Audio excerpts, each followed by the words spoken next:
So here we are once more. Oz has flown away and left Dorothy at the Emerald City. I mean, it's a very beautiful city, but, it's not home.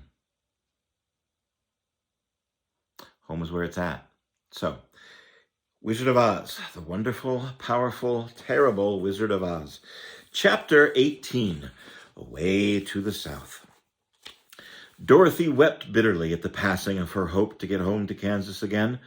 But when she thought it was all over, she was glad she had not gone up in the balloon. And she also felt sorry at losing Oz, and so did her companions. The Tin Woodman came to her and said, "Truly, I should be ungrateful if I failed to mourn for the man who gave me my little heart. I should like to say I would like to cry a little because Oz is gone. If you would kindly wipe away my tears so that I do not rust." "With pleasure," she answered. Pages stuck together. "With pleasure," she answered, and brought a towel at once. The Tin Woodman wept for several minutes, and she watched the tears carefully and wiped them away with the towel. And when he had finished, he thanked her kindly and oiled himself thoroughly with his jeweled oil can to guard against mishap. The Scarecrow was now the ruler of the Emerald City, and although he was not a wizard, the people were very proud of him because, they said, there is not another city in all the world who is ruled by a stuffed man, and so far as they knew, they were exactly right. The morning after the balloon had gone up with Oz, the four travelers met in the throne room and talked matters over. The Scarecrow sat in the big throne, and the others stood respectfully around him. "We are not so unlucky," said the new ruler, "for this palace and the Emerald City belong to us, and we can do just as we please. When I remember what a short time ago I was up on a pole in a farmer's cornfield, and that I am now the ruler of this beautiful city, I'm pretty satisfied." "I also," said the Tin Woodman, "am well pleased with my new heart, and really, that was the only thing I ever wished in the world. And for me, I am content in knowing that I am as brave as any beast that ever lived, if not braver," said the Lion modestly. "If Dorothy would only be contented to live in the Emerald City, we might all be happy together," said the Scarecrow. "But I don't want to live here," said Dorothy. "I want to go to Kansas and live with my Aunt Em and my Uncle Henry." "Well then, what can be done?" inquired the Woodman. The Scarecrow decided to think, and he thought so hard that the needles and pins began to stick out of his brains. And finally he said, "Why not call the winged monkeys and ask them to carry you across the desert?" "I never thought of that," said Dorothy. "It's just the thing. I'll go at once and grab the golden cap." And then she brought it into the throne room, and she spoke the magic words, and soon the band of winged monkeys flew in through the open window and stood beside her. "This is the second time you have called us," said the Monkey King, bowing before the little girl. "What do you wish?" "I want you to fly me to Kansas," said Dorothy. But the Monkey King shook his head. "That cannot be done. We belong to this country alone and cannot leave it. There has never been a winged monkey in Kansas yet, and I suppose there never will be because we don't belong there. We shall be glad to serve you in any way in our power, but we cannot cross the desert. Goodbye." And with another bow, the Monkey King spread his wings and flew through the window, followed by all of his band. Dorothy was almost ready to cry with disappointment.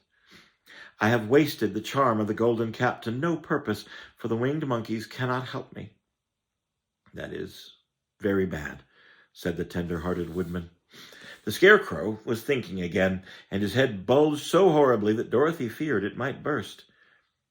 "Let us call in the soldier with the green whiskers," he said, "and ask advice." So the soldier was summoned and entered the throne room timidly, because while Oz was alive, he was never allowed to come any further than the door. "This little girl," said the Scarecrow to the soldier, "wishes to cross the desert. How can she do so?" "I don't know," said the soldier. "Nobody's ever crossed the desert except for Oz himself." "Is there no one here that can help me?" asked Dorothy. "Well, Glinda might," answered the soldier. "Who is Glinda?" said the Scarecrow. Glinda is the witch of the south. She is the most powerful of all the witches and rules over the Quadlings. Besides, her castle stands on the edge of the desert, so she may know a way to cross it. Glinda's a good witch, right? Asked Dorothy. The Quadlings think she's good, said the soldier, and she's kind to everyone. I have heard that Glinda is a beautiful woman who knows how to keep young in spite of the many years she has lived. How can I get to the castle? Asked Dorothy. The road is straight to the south, but it is said to be full of dangers to travelers. There are wild beasts in the woods and a race of queer men who do not like strangers to cross their country. For this reason, none of the Quadlings ever come to the Emerald City. The soldier then left them, and the Scarecrow said, It seems, despite all of the dangers, that the best thing Dorothy can do is travel to the land of the south and ask Glinda to help her. Because, of course, if Dorothy stays here, she will never get back to Kansas. People in the south are always the most helpful, just so you know.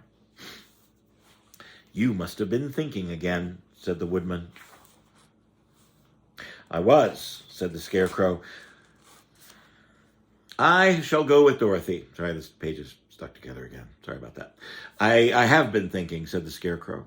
I shall go with Dorothy, declared the lion, for I am tired of your city and long for the woods and the country again.